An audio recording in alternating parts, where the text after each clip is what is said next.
இன்றைக்கி நான் ரெடி பண்ண போகிறது அரிசி மாவு புட்டு. இது எப்படி ரெடி பண்ணுறதுன்னு பார்க்கலாம். நான் எப்பவும் போல் மாவு பச்சரிசி எடுத்திருக்கேன். இந்த மாவு பச்சரிசி வந்து 1 கிளாஸ் எடுத்திருக்கேன்.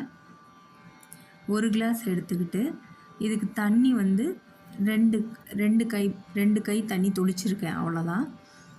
டைரெக்டாக தண்ணியை ஊற்றாமல் 2 கை தண்ணி தொளிச்சிட்டு அதை நல்லா பிசைஞ்சு விட்ருங்க. நல்லா கலந்து விட்ருங்க. தண்ணியோடு சேர்ந்து கலந்து விட்டுட்டு இதை ஒரு 15 நிமிஷம் ஊற வைக்கணும்.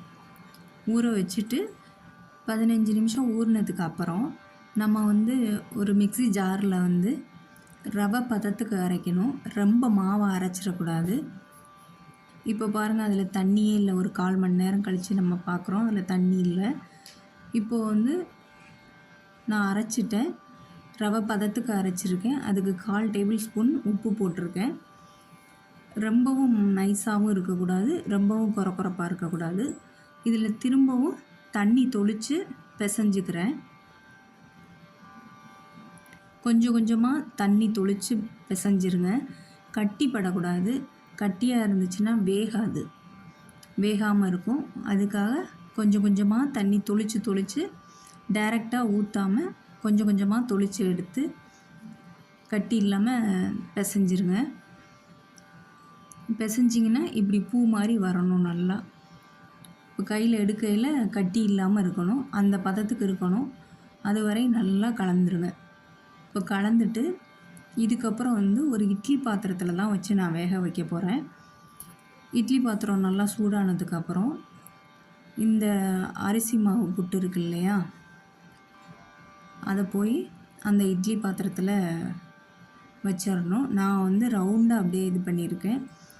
நீங்கள் எப்படின்னு பார்த்து பண்ணிக்கோங்க. அப்போ தான் ஈவனாக வேகும், ஒரு சேர வேகும். அதனால் அப்படி நல்லா ரவுண்டாக பண்ணிவிட்டு இதை கரெக்டாக ஒரு 15 நிமிஷம் வேக வச்சுருக்கேன். நான் வெறும் இட்லி பாத்திரத்தில் மட்டும்தான் வேக வைக்கிறேன். குக்கர்லலாம் வேக வைக்கலை. கரெக்டாக இது ஒரு 15 நிமிஷம் ஆனதுக்கப்புறம் இதை ஓப்பன் பண்ணி பார்த்துடலாம். பார்த்தோன்னா நல்லா வெந்திருக்கு. லைட்டாக கொஞ்சோண்டு கையில் எடுத்து பாருங்கள். அப்போ தெரியும் அது வெந்திருக்கா இல்லையான்ட்டு. லைட்டாக நசுக்கி பார்த்திங்கன்னா தெரியும் வெந்திருக்கா இல்லையான்ட்டு. எனக்கு நல்லா வெந்திருந்தது 1/4 மணி நேரம் கழித்து. இப்போ பாருங்கள், இது நல்லா பூவாக நல்லா உதிரியாக இருக்கணும். கட்டி இல்லாமல் நல்லா இருக்கணும். இதுக்கு தேவையான அளவு நெய் வந்து 1/4 டேபிள் ஸ்பூன் தான் சேர்த்துருக்கேன். பாசிப்பருப்பு வந்து ரொம்ப வேக வைக்காமல் லைட்டாக மலர்ந்த மாதிரி இருந்தால் போதும். நல்லா தண்ணியை வடிச்சிட்டு இதில் சேர்த்துருக்கேன் வேக வச்ச பாசிப்பருப்பு. இது தேவையான அளவு போட்டுக்கோங்க. இதுக்கு தேவையான அளவு தேங்காய் துருவல் வந்து 1/2 மூடி எடுத்திருக்கேன்.